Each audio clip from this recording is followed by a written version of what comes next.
हाँ भाई, हेलो। हाँ भाई बंधु, तो अपन ने बात कर ली थी यार। इंडिविजुअल ऑर्डर पे अपन ने चर्चा कर ली थी, और इंडिविजुअल ऑर्डर के बारे में तुम्हें बता दिया था कि फर्स्ट क्या होता है, सेकंड क्या होता है, और जीरो ऑर्डर क्या होता है।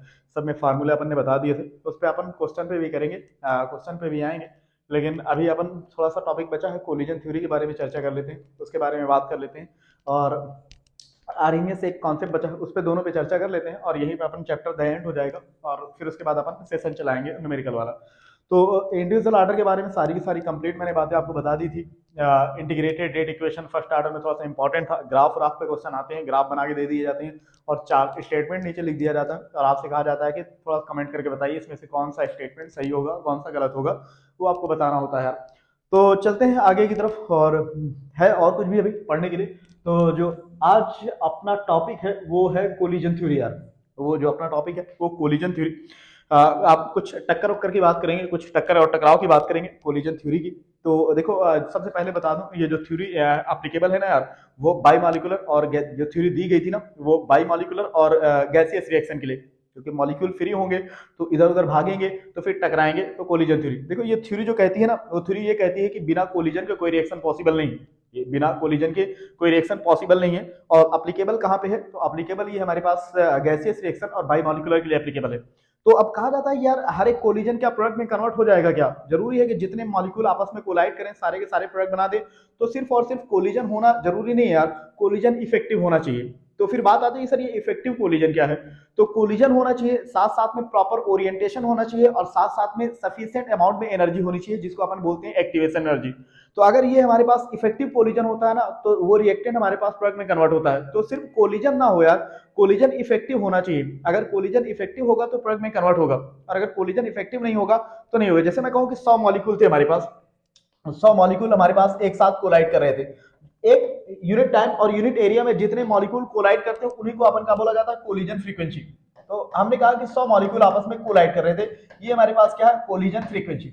और 100 में से 90 मॉलिक्यूल थे जो कोलाइड कर रहे थे प्रॉपर ओरिएंटेशन के साथ, collision with proper orientation, collision with proper orientation. ये क्या था, प्रॉपर ओरिएंटेशन के साथ। और उस 90 में से 80 मॉलिक्यूल ऐसे थे जो हमारे पास कोलाइड भी कर रहे थे, उनके पास कोलिजन भी था, साथ में प्रॉपर ओरिएंटेशन भी था, विद प्रॉपर ओरिएंटेशन, और साथ साथ में एक्स्ट्रा अमाउंट ऑफ एनर्जी। या मैं बोल लूं कि हमारे पास जो एक्स्ट्रा अमाउंट ऑफ एनर्जी होती है उसी को अपन क्या बोलते हैं, सफिशिएंट एनर्जी। तो हमारे पास क्या बोलते हैं, सफिशिएंट एनर्जी, सफिशिएंट एनर्जी, जिसको अपन आगे चल के नाम देंगे एक्टिवेशन एनर्जी, एक्टिवेशन एनर्जी। तो हमारे पास ये इफेक्टिव कोलिजन कहलाता है यार। तो जो थ्योरी कहती है ना कि रिएक्शन होगी, तो हमारे पास कोलिजन, बिना कोलिजन के रिएक्शन नहीं पॉसिबल है, तो वो कोलिजन नहीं होना चाहिए यार, कोलिजन इफेक्टिव होना चाहिए। अगर इफेक्टिव कोलिजन होगा तो हमारे पास प्रोडक्ट बनेगा, इफेक्टिव कोलिजन नहीं होगा तो फिर अपन बात नहीं करेंगे। इसलिए कहा जाता है कि जितने मॉलिक्यूल सारे के सारे कोलाइड होंगे, सारे के सारे प्रोडक्ट में नहीं कन्वर्ट हो सकते। जैसे जैसे जितने सारे के सारे बच्चे तैयारी कर रहे हैं, सारे के सारे बच्चे क्या डॉक्टर बन सकते हैं? या जितने के जितने पढ़ रहे हैं सारे के सारे पास हो जाए, ऐसा नहीं होता ना यार। तो इसी तरह यहाँ भी होता है, जितने भी यूनिट एरिया यूनिट टाइम में जितना भी मॉलिक्यूल आपस में कोलाइड करें ना, सारे के सारे प्रोडक्ट में कन्वर्ट हो जाए, ऐसा जरूरी नहीं है। कोलिजन इफेक्टिव होना चाहिए यार, ये टक्कर। तो कोलिजन होना चाहिए, साथ साथ में प्रॉपर ओरिएंटेशन होना चाहिए। प्रॉपर ओरिएंटेशन का मतलब कि टाइम साथ साथ तो एक साथ, तो ऐसा थोड़ी ना कि एक आज आ रहा है एक 4 दिन बाद आ रहा है टक्कर हो जाएगा। तो टक्कर का मतलब है प्रॉपर ओरिएंटेशन हो, और साथ में कोलिजन हो, और साथ साथ में सब एक्स्ट्रा अमाउंट ऑफ एनर्जी हो, जिसको अपन क्या बोल रहे हैं, एक्टिवेशन एनर्जी। तो ये हमारे पास कोलिजन होता है यार। अब चलो यहाँ पे कुछ बातें लिखी है, इसको मैं एक डायग्राम से समझाता हूँ। ये हमारे पास एनर्जी प्रोफाइल डायग्राम बनता है, उस डायग्राम से समझाया जाता है। ये देखो बना रहा हूं मैं, एक हमारे पास ये डायग्राम बना रहा हूं। ये इस साइड में अगर बात करें तो ये हमारे पास क्या है, progress of reaction, progress of reaction. और अगर इधर बात करें तो इधर हमारे पास क्या है, ये ग्राफ में कुछ इस तरह खींच रहा हूं यार। ये हमारे पास ये रिएक्टेंट रहा, और ये हमारे पास प्रोडक्ट, और ये हमारे पास रिएक्टेंट। ये हमारे पास जो ये रिएक्टेंट और प्रोडक्ट का डिफरेंस होता है, इसी को अपन क्या बोलते हैं, डेल्टा एच। ये हमारे पास क्या होता है, delta H, heat of reaction, delta H. ठीक, ये हमारे पास कुछ ग्राफ, और जो ऊपर वाला आता है ये हमारे पास क्या कहलाता है, एक्टिवेटेड कॉम्प्लेक्स, एक्टिवेटेड कॉम्प्लेक्स। अब इसको ऐसे समझो यार, ये हमारे पास एक बैरियर है। अगर आपको रिएक्टेंट से प्रोडक्ट तक जाना है तो बैरियर को तो क्रॉस करना पड़ेगा ना। अब बैरियर के लिए क्रॉस करने के लिए आपके पास एनर्जी चाहिए। अगर एनर्जी सफिशिएंट है तब तो बैरियर को क्रॉस कर लिया जाएगा। अगर एनर्जी नहीं है हमारे पास तो फिर बैरियर को अपन क्रॉस नहीं कर पाएंगे। जैसे मैं सिंपल सा बताऊं कि साहब हमें ये बैरियर क्रॉस करना है, जैसे मैं कहूं कि मुझे यहाँ से कहीं घूमने के लिए जाना है, मुझे कहीं घूमने के लिए जाना और मुझे जाने के लिए वहां पे किराया चाहिए, और किराया जो चाहिए वो कितना चाहिए, 10 रुपए। वो कितना चाहिए, 10। मेरे जेब में 5 है यार, ऊपर वाले जेब में मेरे 5 रुपए रखे, मेरे मतलब मेरी खुद की एनर्जी है 5, मेरे पास खुद की एनर्जी है, खुद के पैसे हैं 5 रुपए। लेकिन क्या ये 5 रुपए से मैं वहां तक पहुंच सकता हूँ क्या? नहीं ना। कुछ बाहर से ना कुछ बाहर से एनर्जी की रिक्वायरमेंट होगी, जरूरत होगी। जो बाहर से रिक्वायर्ड होती है ना उसी को अपन क्या बोलते हैं, एक्टिवेशन एनर्जी। तो ये जो एनर्जी थी ना, ये रिएक्टेंट की अपनी खुद की एनर्जी थी, ये रिएक्टेंट की अपनी खुद की एनर्जी थी। लेकिन बताओ क्या ये रिएक्टेंट अपनी ये खुद की एनर्जी से बैरियर क्रॉस कर सकता है? उसको इतनी एनर्जी और चाहिए, ये इतनी एनर्जी और चाहिए। इसी एक्स्ट्रा अमाउंट ऑफ एनर्जी को अपन क्या बोलते हैं, एक्टिवेशन एनर्जी। ये जो हमारे पास होता है ना, इसी को अपन क्या बोलते हैं, एक्टिवेशन एनर्जी।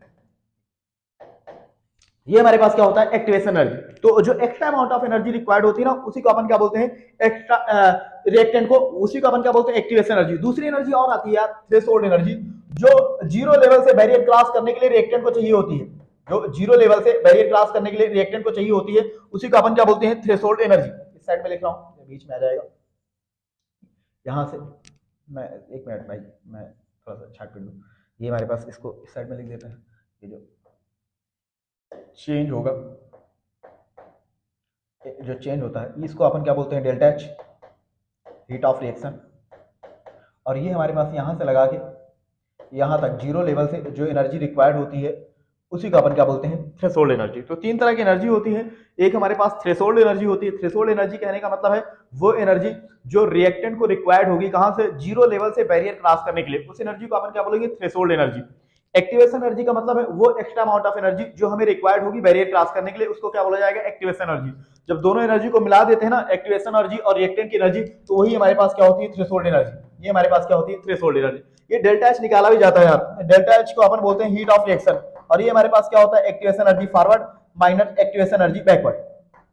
फॉरवर्ड और बैकवर्ड, मतलब ये हमारे पास डेल्टा एच है यार, ये फॉरवर्ड वाली एनर्जी है। यहां से यहां जब प्रोडक्ट बनेगा तो हमारे पास बैकवर्ड एनर्जी जो रिलीज होगी, उसी को अपन क्या बोलेंगे, backward energy, activation energy backward. यहां से आपको कमेंट करना होता है, डेल्टा एच निगेटिव आएगा तो ग्राफ एक्सोथर्मिक का है, ग्राफ एंडोथर्मिक का है। ये एग्जाम में ग्राफ भी बना के दिए गए हैं और आपसे पूछा गया बताइए हमारे पास रिएक्शन एक्सोथर्मिक होगी, एंडोथर्मिक होगी, ऐसा।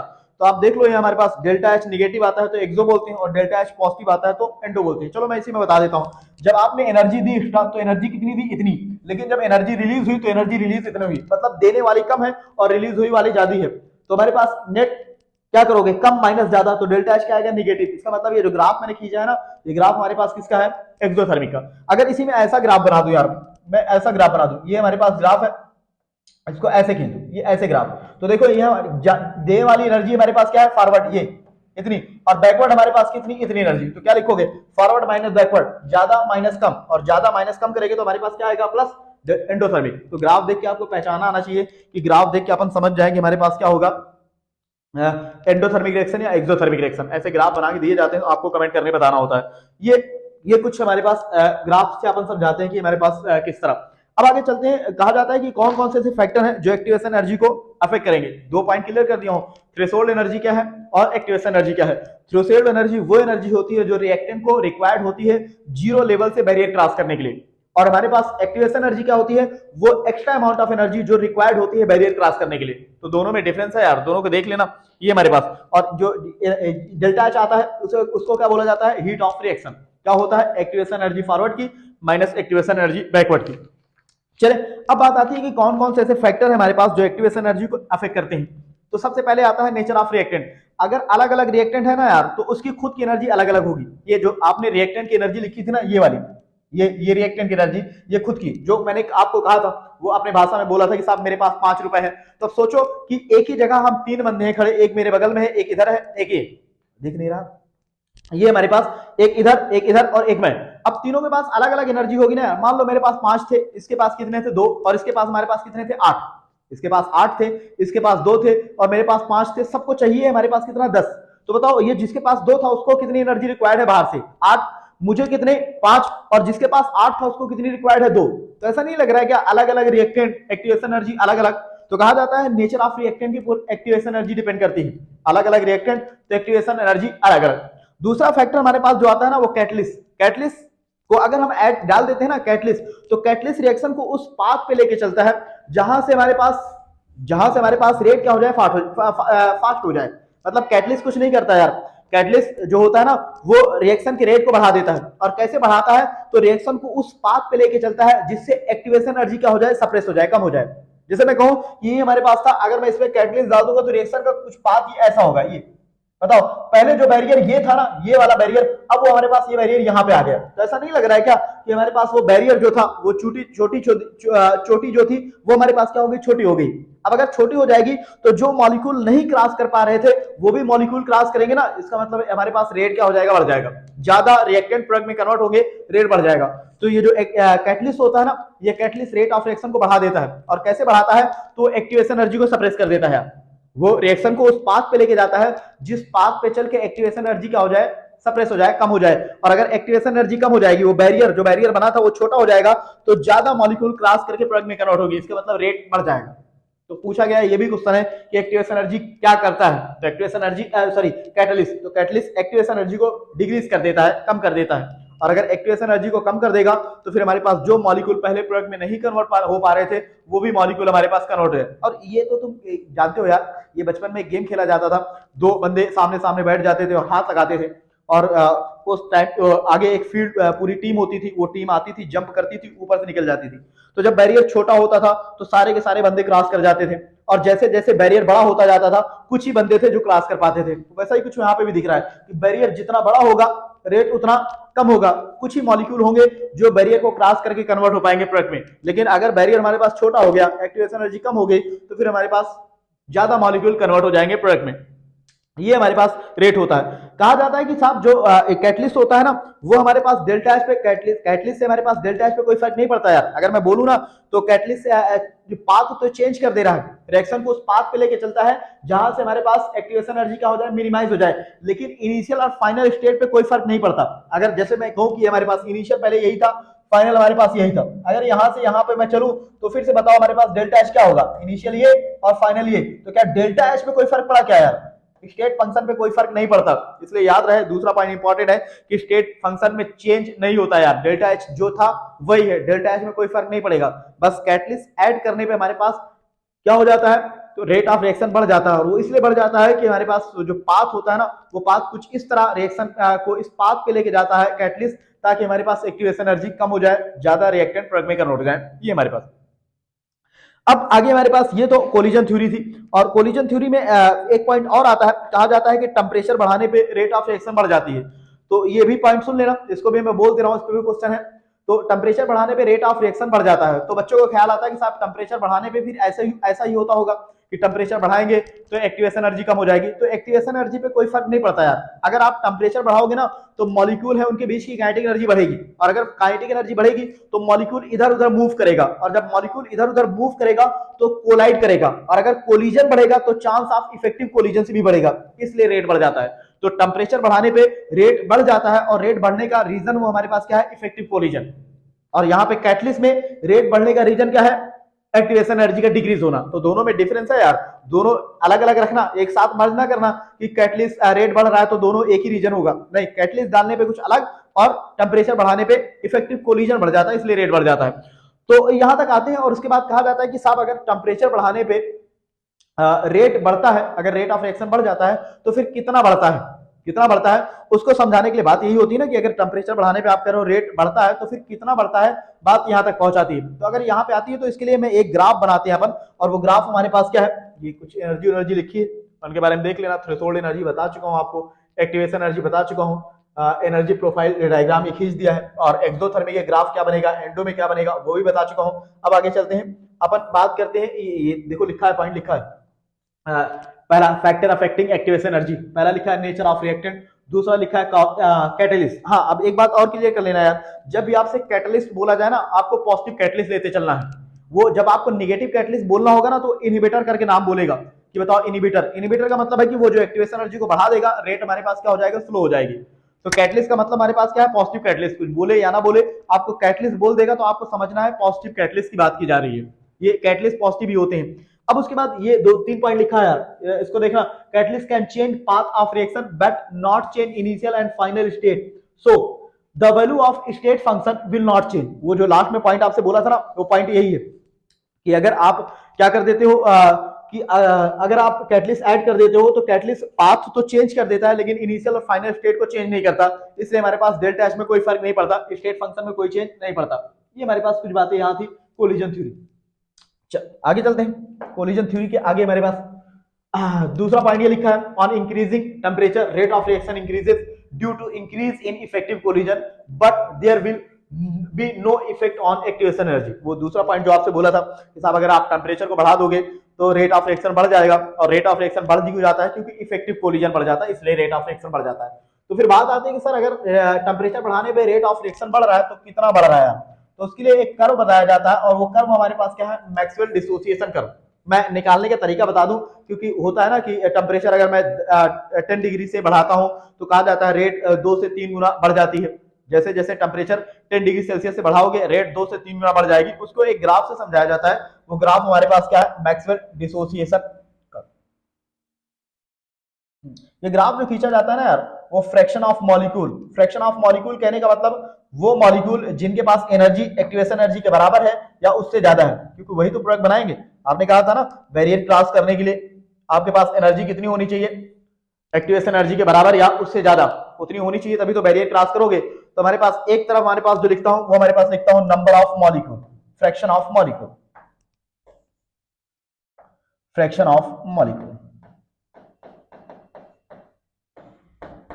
मॉलिक्यूल और दूसरी तरफ हमारे पास जो ग्राफ खींचा जाएगा वो काइनेटिक एनर्जी, जिनके पास एनर्जी एक्टिवेशन एनर्जी के बराबर होगी या उससे ज्यादा होगी वही सारे के सारे रिएक्टेंट प्रोडक्ट में कन्वर्ट होंगे। तो जब मैंने ग्राफ खींचा ना यार, तो ग्राफ हमारे पास कुछ ऐसा है,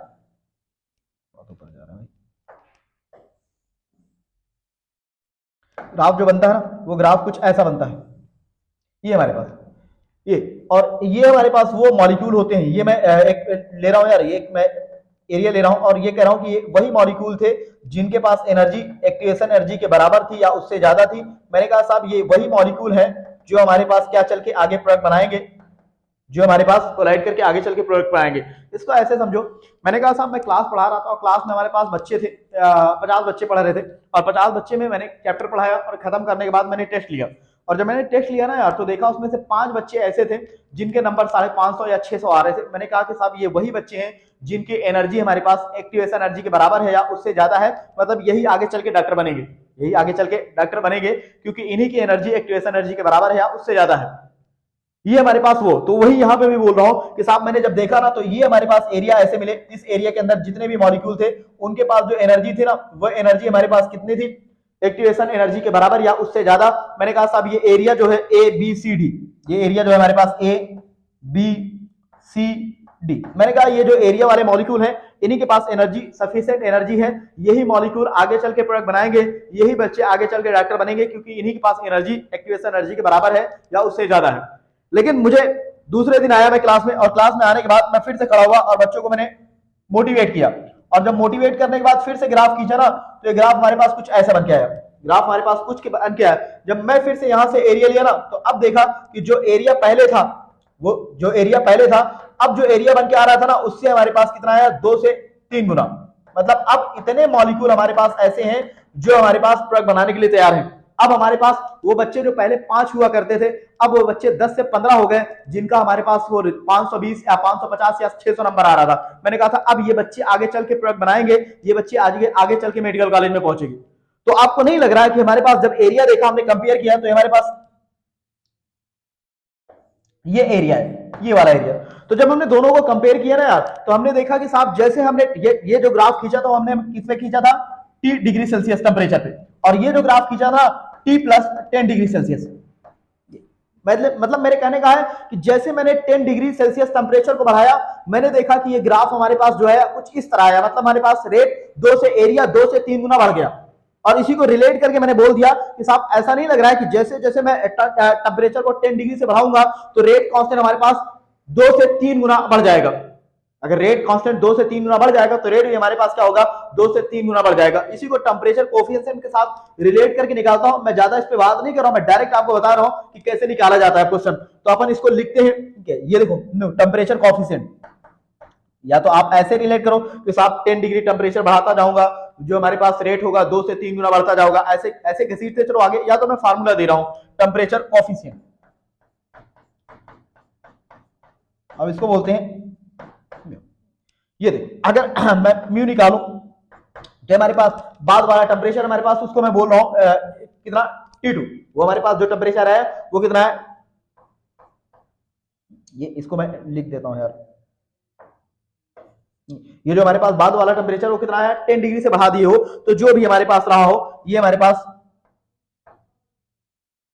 इसका रेट K2 और ये हमारे पास K1। इसको अपन रेट से भी रिलेट कर सकते हैं, 2 और R1। ये हमारे पास यहां से अपन इसको लिखेंगे कि म्यू की वैल्यू हमारे पास कितनी होगी, 2 से 3 गुना, 2 to 3 टाइम। 10 डिग्री टेम्परेचर बढ़ाने पे रेट हमारे पास कितना कितना हो गया, 2 से 3 गुना। ये हमारे पास, अगर देखो आपसे जब तक क्वेश्चन में कुछ ना बोला जाए ना यार, ना कहा जाए, तो आप कितना मानते हुए चलोगे, 2 से 3 गुना। आप कितना लेते चलोगे, अगर मैं बोल रहा हूं कि हमारे पास 10 डिग्री से टेम्परेचर को बढ़ाते हो तो रेट हमारे पास 2 से 3 गुना बढ़ जाती है। लेकिन अगर कुछ ना बोला जाए ना यार, तो अपन 2 चल के कैलकुलेट करके करेंगे। तो 2 अगर मैं रखूं, तो अगर मैं यहां से रखूं K2 बराबर K1 या R2 upon R1 is equal to mu, और उसकी पावर क्या लगाएंगे, डेल्टा टी अपॉन, और म्यू हमारे पास कितना है, 2 से 3, और कुछ ना बोला जाए तो उसको अपन 2 ही मानते चलेंगे। तो फाइनल हमारे पास जो फार्मूला बन के आएगा ना यार, रेट ही अपन को निकालना होता, तो मैं डायरेक्ट लिख दे रहा हूं R2 R1 is equal to 2, वो म्यू है, और ये हमारे पास कितना होगा, डेल्टा टी अपॉन 10। ये हमारे पास इस फार्मूले से डायरेक्ट अपन क्वेश्चन सॉल्व कर लेंगे, डेल्टा टी अपॉन टी करके, और यहां से हमारे पास निकल जाएगा। जैसे मैं कहूं कि एक रिएक्शन है और टेम्परेचर हमारे पास कितना था, 10 डिग्री सेल्सियस, मैंने टेम्परेचर को बढ़ा कितना कर दिया, 50 डिग्री सेल्सियस। अब मैं कहूं कि बताओ हमारे पास रेट कितना हो जाएगा, तो सिंपल सा है, R2 upon R1 is equal to, क्या लिखोगे, 2 की power delta T change temperature में कितना, फाइनल 50, इनिशियल कितना 10, तो बचेगा कितना 40, 50 माइनस 10 40, और नीचे कितना 10, ये हमारे पास कितना आ जाएगा 2 की पावर 4, और 2 की पावर 4 कितना होता है, 2 इंटू 2 इंटू 2 इंटू 2, ये हमारे पास 2 4 8 16, कितना हो जाएगा 16 टाइम, रेट निकल गया है। तो डायरेक्ट फार्मूला अप्लाई करके निकाल सकते हैं अपन। ये हमारे पास क्या होता है, Maxwell Boltzmann dissociation curve. Simple simple सा बता दिया यार, आपको कुछ नहीं करना है, आपको सिर्फ ये रिलेशन याद रखना है कि जैसे 10 डिग्री से टेम्परेचर को अपन बढ़ाते हैं, रेट 2 से 3 गुना बढ़ जाता है। और वो कैसे कंपेयर किया, वो एरिया से हमने कंपेयर करके देखा था कि पहले जो एरिया आया था, जो दूसरी मरतबा हमने मोटिवेट करने के बाद बच्चों को जब हमने टेस्ट लिया तो हमारे पास बढ़ गया था, और कितना बढ़ गया था, 2 से 3 गुना। तो एरिया को कंपेयर करके हमने देख लिया कि जैसे हम 10 डिग्री टेम्परेचर को बढ़ाते हैं, एरिया हमारे पास 2 से 3 गुना बढ़ जाता है। इसका मतलब रेट कांस्टेंट 2 से 3 गुना बढ़ जाता है, मतलब रेट 2 से 3 गुना बढ़ जाता है। तो टेम्परेचर को 10 डिग्री से जैसे बढ़ाओगे, रेट 2 से 3 गुना बढ़ जाएगा। वहीं से रिलेट करके हमने एक फार्मूला बना दिया, R2 upon R1 is equal to 2 की power delta T upon T, delta T upon 10। यहां सॉल्व करेंगे और ये हमारे पास निकल के आएगा रेट। अब आगे आता है, इसी को आगे चलते हैं, इसी जो कोलिजन थ्योरी को अपन ने इतना पढ़ा था ना, इसी को समराइज करके इक्वेशन के फॉर्म में लिख दिया जाता है। इसी को समराइज करके इक्वेशन के फॉर्म में लिख दिया जाता है, और उसी इक्वेशन को अपन क्या बोलते हैं, आर्हेनियस इक्वेशन। उसी इक्वेशन को अपन क्या बोल देते हैं, आर्हेनियस इक्वेशन। तो अब आर्हेनियस इक्वेशन पे बात करते हैं, और आर्हेनियस इक्वेशन के बाद ये अपना टॉपिक खत्म हो जाएगा यार, तो अपन न्यूमेरिकल करेंगे। आर्हेनियस इक्वेशन देखो, अब आर्हेनियस इक्वेशन का मतलब कुछ नहीं यार, वो जो अपन ने कोलिजन थ्योरी पढ़ी थी ना, कि कितने मॉलिक्यूल कोलाइड करेंगे at a time, unit area में, यूनिट टाइम में कितने मॉलिक्यूल कोलाइड करेंगे, कोलिजन फ्रीक्वेंसी, उसी को समराइज करके एक इक्वेशन के फॉर्म में लिख देता है। मैं भी यहां लिख देता हूं उसी को। तो हमने सबसे लिखा के, सबसे पहले हमने लिखा एफ। ये एफ जो है ना, ये हमारे पास क्या होता है, कोलिजन फ्रीक्वेंसी। कोलिजन फ्रीक्वेंसी कहने का मतलब है कि यूनिट टाइम, यूनिट एरिया में कितने मॉलिक्यूल आके कोलाइड करें, वही कोलिजन फ्रीक्वेंसी है। उसके बाद हमने लिखा जेड। जेड का मतलब होता है ओरिएंटेशन फैक्टर। आपने कहा था ना कि साहब हमारे पास सारे के सारे कोलिजन प्रोडक्ट में कन्वर्ट नहीं होते, जितने मॉलिक्यूल सारे के सारे कोलाइड कर रहे हैं, जरूरी नहीं है सारे के सारे प्रोडक्ट में कन्वर्ट हो जाए। कोलिजन सिर्फ कोलिजन नहीं होना चाहिए, कोलिजन इफेक्टिव होना चाहिए। और इफेक्टिव कोलिजन में आपने 3 बातें की थी, कोलिजन हो, साथ साथ में प्रॉपर ओरिएंटेशन हो, और साथ साथ में सब एक्स्ट्रा अमाउंट ऑफ एनर्जी भी होनी चाहिए, आपको सफिशिएंट एनर्जी भी होनी चाहिए प्रोडक्ट में कन्वर्ट होने के लिए। तो अपन क्या लिख रहे हैं, ओरिएंटेशन फैक्टर। ये हमारे पास क्या है, ओरिएंटेशन फैक्टर। और उसके बाद अपन लिखते हैं ई की पावर माइनस ई अपॉन आर टी, और ये जो होता है उसी को अपन बोलते हैं fraction of molecule having energy greater than activation energy. मैं लिख दे रहा हूं, energy greater than equal to activation energy, वही मॉलिक्यूल है जो आगे चल के प्रोडक्ट बनाएंगे।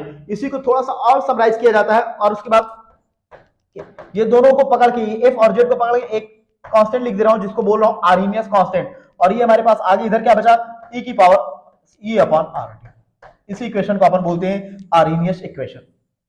ये बन के तैयार हो जाती है आर्हेनियस इक्वेशन। इसमें क्या है सब वो बता दिया ऊपर कि वही कोलिजन थ्योरी को अपन ने समराइज करके इक्वेशन के फॉर्म में लिखा और उसी के लिख के अपन ने क्या बोल दिया आर्हेनियस इक्वेशन। ये हमारे पास जो ए होता है इसी को बोलते हैं आर्हेनियस कांस्टेंट या फिर बोलते हैं प्री एक्सपोनेंशियल फैक्टर, ये हमारे पास होता है इक्वेशन के फॉर्म। ये हमारे पास बन के तैयार होती है। इस पे जो सबसे इंपॉर्टेंट है ना, देखो ए मैं बता दे रहा हूं, ए क्या है आर्हेनियस कांस्टेंट या प्री एक्सपोनेंशियल फैक्टर, ई क्या है एक्टिवेशन एनर्जी, टी क्या है टेम्परेचर, और बचा हुआ हमारे पास क्या आर, आर गैस कांस्टेंट। ये ऐसे लिखा जाता है। इस पे अपन जो आता है ना यार, ग्राफ बड़ा इंपॉर्टेंट है, ग्राफ पूछा जाता है, आए दिन आपसे ग्राफ पूछा जाता है। तो ग्राफ चलो बता दें ग्राफ, और ग्राफ का फंडा आपको पहले ही बता चुका हूं यार कि दुनिया में कभी भी कहीं भी ग्राफ अगर खींच रहा है तो अपन जिसके एक्सिस देखेंगे और एक्सिस देखने के बाद अपन क्या लिखेंगे फार्मूला, और उसको स्टैंडर्ड इक्वेशन से कंपेयर करके अपन ग्राफ खींच देंगे।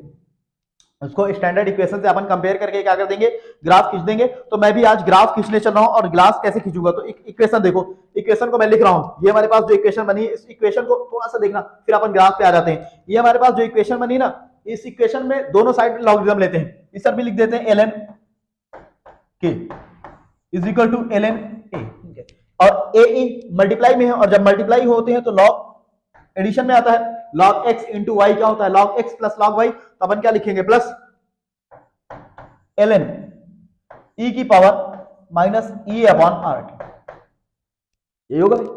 चलो और सिंपली जो पावर लगी होती है वो पावर आगे हमारे पास माइनस आके क्या हो जाएगी ln e से मल्टीप्लाई हो जाएगी, तो इसको और लिखेंगे तो हमारे पास क्या हो जाएगा ln k बराबर ln a minus minus plus minus हो जाएगा e upon R T, equation बन जाएगी।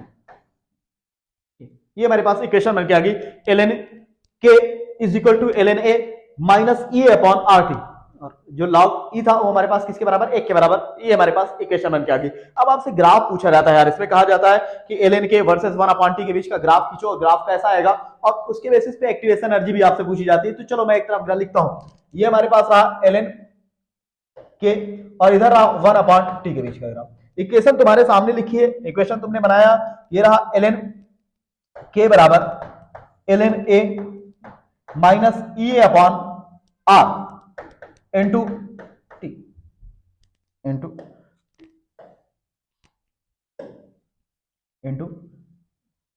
क्या था आर टी, हाँ इंटू 1 अपॉन टी। ग्राफ खींच देते हैं, मैंने कहा ना फार्मूला लिखिए, एक्सिस को देखिए, फार्मूला लिखिए, स्टैंडर्ड इक्वेशन के साथ कंपेयर करिए। ये रहा हमारे पास क्या एक्स एक्सिस, ये हमारे पास क्या रहा वाई एक्सिस, ये रहा हमारे पास एक्स एक्सिस से लगा हुआ स्लोप, और ये हमारे पास क्या रहा इंटरसेप्ट। देखो ग्राफ, बहुत ग्राफ आपने खींची है, माइनस एम एक्स प्लस वही फिर स्ट्रेट लाइन, और हमारे पास पॉजिटिव निगेटिव स्लोप और पॉजिटिव इंटरसेप्ट के साथ ग्राफ ये ग्राफ बन किया जाएगा।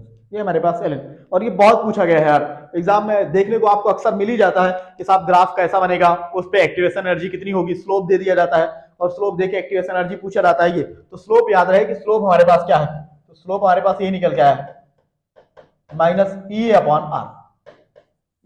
अब आपको स्लोप दिया जाता है और कहा जाता है एक्टिवेशन एनर्जी कैलकुलेट करिए, ये हमारे पास स्लोप है, स्लोप।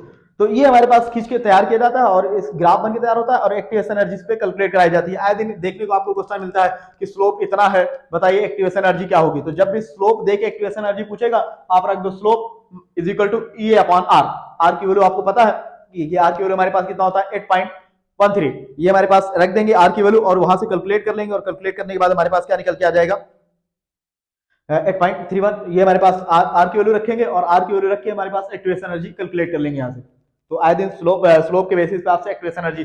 और अच्छा हाँ, अगर इसी ग्राफ को मैं लॉग के बीच में खींच दूं यार, लॉग के वर्सेस 1 अपॉन टी के बीच का, तो लॉग खींचते ही फिर हमारे पास वो 2.303 से और लगाना पड़ेगा नीचे। तो याद रहे कि हमारे पास ग्राफ जो आएगा ना उसमें हमारे पास 2.303 लगाना है। जैसे मैं यहाँ पे लिख देता लॉग के वर्सेस 1 अपॉन टी, तो यहाँ पे 2.303 से मल्टीप्लाई करना आर को, फिर उसके बाद लाके इधर मल्टीप्लाई करेंगे, फिर हमारे पास एक्टिवेशन एनर्जी निकल के आएगी। तो दोनों तरीके से ग्राफ खींचा जाता है। ये ग्राफ ये रहा, और अगर मैं बोल दूं कि लॉग के बीच का खींच के बताओ तो वहां पे अपन क्या लगा देंगे 2.303 लगा देंगे। ये हमारे पास इक्वेशन। हाँ, और अलग अलग पे भी इक्वेशन बन जाते हैं। जैसे ये इक्वेशन बनाई हमने, ये हमारे पास जो इक्वेशन बनाई है इसको मैं अलग अलग टेम्परेचर पे ले लूं, इसको मैं अलग अलग टेम्परेचर पे लूं। मैं कहूं कि साहब हमारे पास T1 टेम्परेचर पे तो हमारे पास कितना होगा रेट कांस्टेंट K1, और T2 टेम्परेचर पे तो कितना होगा K2। तो अगर अलग अलग टेम्परेचर पे ग्राफ बनाएंगे तो हमारे पास जो अलग अलग टेम्परेचर पे इक्वेशन बन के आती है ना, अगर दो दो टेम्परेचर दिया जाए और आपसे पूछा जाए कि बताइए हमारे पास एक्टिवेशन एनर्जी कितनी होगी, तो इस वाले फार्मूले पे आ जाना यार, is equal to E upon 2.303 R 1 upon T1 minus 1 upon T। दो दो टेम्परेचर पे मैंने यही वाली इक्वेशन लिखी है और दूसरे पहले को माइनस कर दिया, दूसरे में से पहले को माइनस कर दिया। एक इक्वेशन हमारे पास बन के आ गई log K2 upon K1 is equal to E upon 2.303 R। अगर मैं यहाँ पे माइनस साइन लगाया होता ना, यहाँ पे माइनस साइन, तो फिर लिखता 1 upon T2 minus 1 upon T1।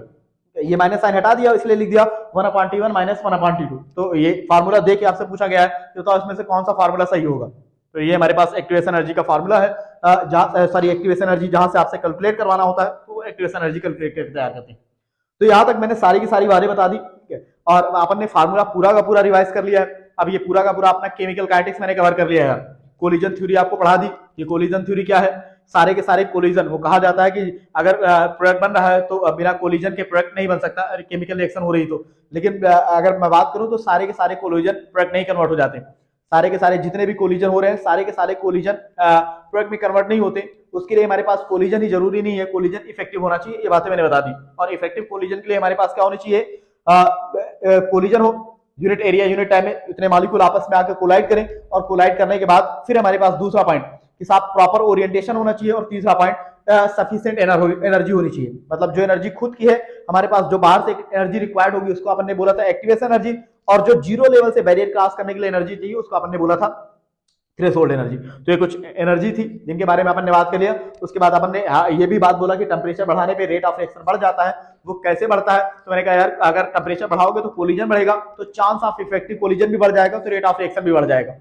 ज्यादा मॉलिक्यूल आपस में कोलाइड करेंगे तो इफेक्टिव कोलिजन के चांस भी बढ़ेंगे, तो रेट ऑफ रिएक्शन भी बढ़ जाएगा। एक्टिवेशन एनर्जी पे कोई फर्क नहीं पड़ता टेम्परेचर बढ़ाने पे। हाँ, कैटलिस्ट ऐड करोगे तो रिएक्शन को उस पाथ पे लेके जाएगा कैटलिस्ट जिस पाथ पे चल के हमारे पास एक्टिवेशन एनर्जी कम हो जाएगी, तो ज्यादा मॉलिक्यूल हमारे पास प्रोडक्ट। तो दोनों अलग अलग पॉइंट है। अगर आपसे पूछा जाए कैटलिस्ट के बेसिस पे टेम्परेचर, तो temperature rate of reaction, catalyst rate of reaction को बढ़ा देता है एक्टिवेशन एनर्जी को कम करके, और टेम्परेचर बढ़ाओगे तो रेट ऑफ रिएक्शन बढ़ जाएगा, वो इफेक्टिव कोलिजन की वजह से होता है। ये हमारे पास कुछ बातें बता दी, वो हमारे पास बातें होगी, और यहां तक अपना चैप्टर खत्म हो चुका है। तो पहला चैप्टर अपन ने ये खत्म कर लिया है। अब इस पे अपन क्वेश्चन न्यूमेरिकल करेंगे, और न्यूमेरिकल के बाद मैं दूसरा चैप्टर स्टार्ट करूंगा।